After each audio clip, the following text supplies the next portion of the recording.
জানাবো সংস্কার ও জাতীয় নির্বাচন, ৩ ইস্যু নিয়ে ভোটের সংশয়, সংখ্যানুপাতিক প্রতিনিধিত্ব পদ্ধতিতে নির্বাচনের দাবি জামায়াত সহ কিছু দলের, বিএনপি এটির বিপক্ষে।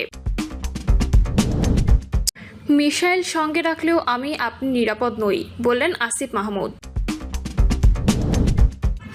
এবং সর্বশেষ জানাবো প্রধান উপদেষ্টাকে মার্কিন পররাষ্ট্রমন্ত্রীর ফোন। শুনছিলেন সংবাদ শিরোনাম, এবারে বিস্তারিত। মিসাইল সঙ্গে রাখলেও আমি আপনি নিরাপদ নই, বললেন আসিফ মাহমুদ। পিস্তল কেন, মিসাইল সঙ্গে রাখলেও আমি আপনি কেউই নিরাপদ নই বলে মন্তব্য করেছেন স্থানীয় সরকার, পল্লী উন্নয়ন ও সমবায় এবং যুব ও ক্রীড়া মন্ত্রণালয়ের উপদেষ্টা আসিফ মাহমুদ সজীব ভুইয়া।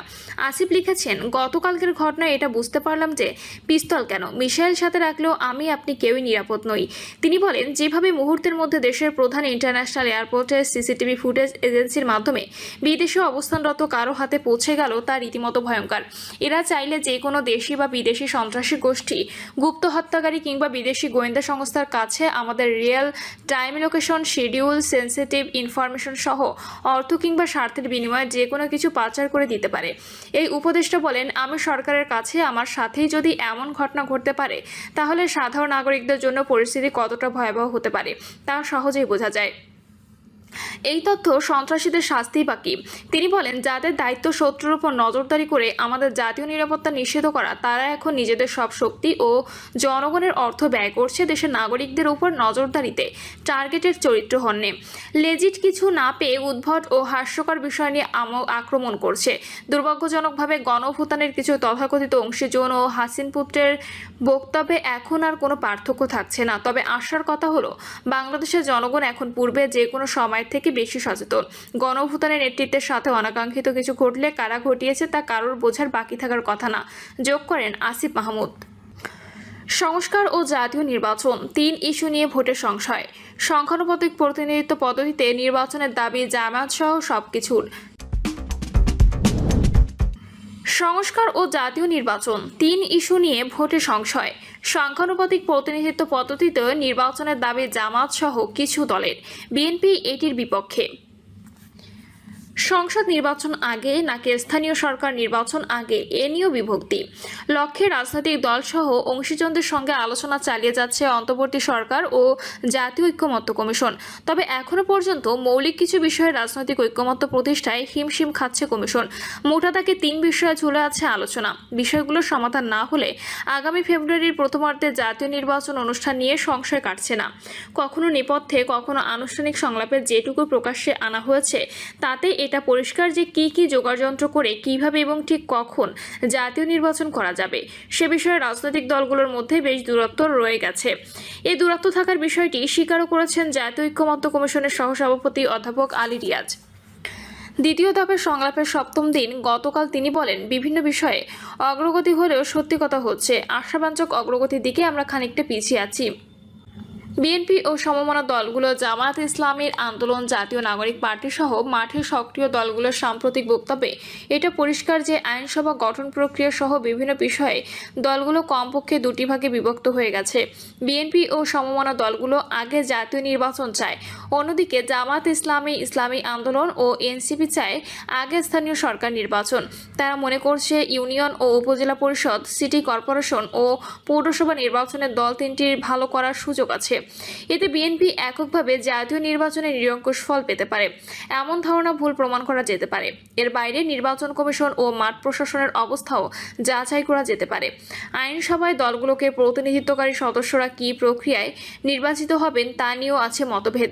বিএনপি ও সমমনারা চায় আইনসভা দ্বিকক্ষ বিশিষ্ট হলে নিম্নকক্ষে প্রতিটি আসনে এমপিরা নির্বাচিত হবেন সরাসরি ভোটে, আর উচ্চকক্ষের সদস্যরা নির্বাচিত হবেন নিম্নকক্ষে প্রাপ্ত আসনের আনুপাতিক হারে। অন্যদিকে জামায়াত ইসলামী ও ইসলামী আন্দোলন চায় উভয় কক্ষের সদস্যরা নির্বাচিত হবেন দলগুলোর মোট প্রাপ্ত ভোটের আনুপাতিক হারে। আর এনসিপি চায় নিম্নকক্ষের সদস্যরা নির্বাচিত হবেন সরাসরি ভোটে আর উচ্চকক্ষে মোট প্রাপ্ত ভোটের আনুপাতিক হারে।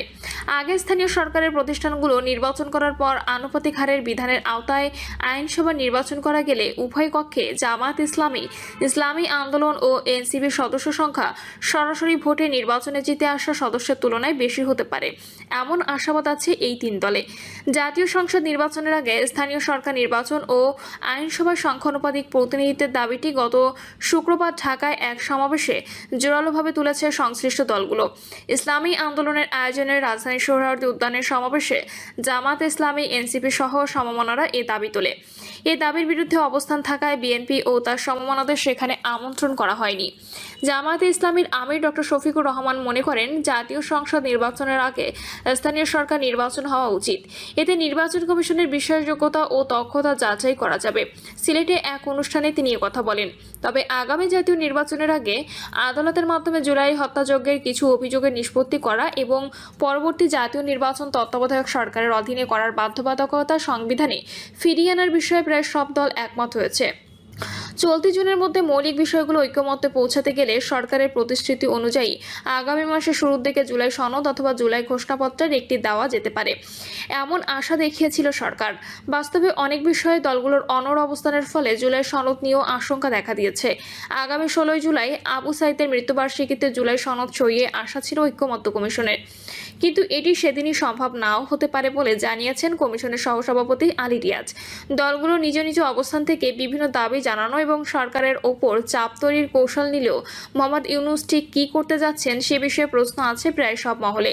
লন্ডন থেকে ফেরার পর তিনি প্রধান নির্বাচন কমিশনারের সঙ্গে কথা বলেছেন। তাদের আলোচনায় জাতীয় নির্বাচন অনুষ্ঠানের পাশাপাশি ইস্যু হিসেবে সীমিত আকারে স্থানীয় সরকার নির্বাচনের সম্ভাবনা খতিয়ে দেখার বিষয়টি এসেছে এমন আভাস দিচ্ছেন উভয়ের ঘনিষ্ঠজনেরা।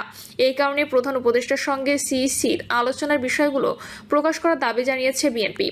অন্যদিকে সরকারের ভেতর বাইরে অনেকে মনে করেছেন আনুষ্ঠানিক সংলাপ ও অনানুষ্ঠানিক বৈঠকের বাইরেও বিভিন্ন মহল নানা ইস্যুতে সংলাপের গতি প্রকৃতি নিয়ন্ত্রণের ক্ষেত্রে প্রভাব খাটাচ্ছে।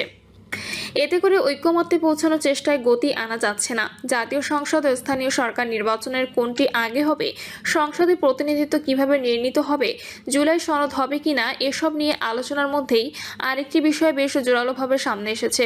তাহলে সাংবিধানিক ও সংবিধিবদ্ধ প্রতিষ্ঠানে নিয়োগের জন্য একটি কমিটি গঠনের বিষয়েও সংবিধানে যুক্ত করতে চায় ঐক্যমত্য কমিশন।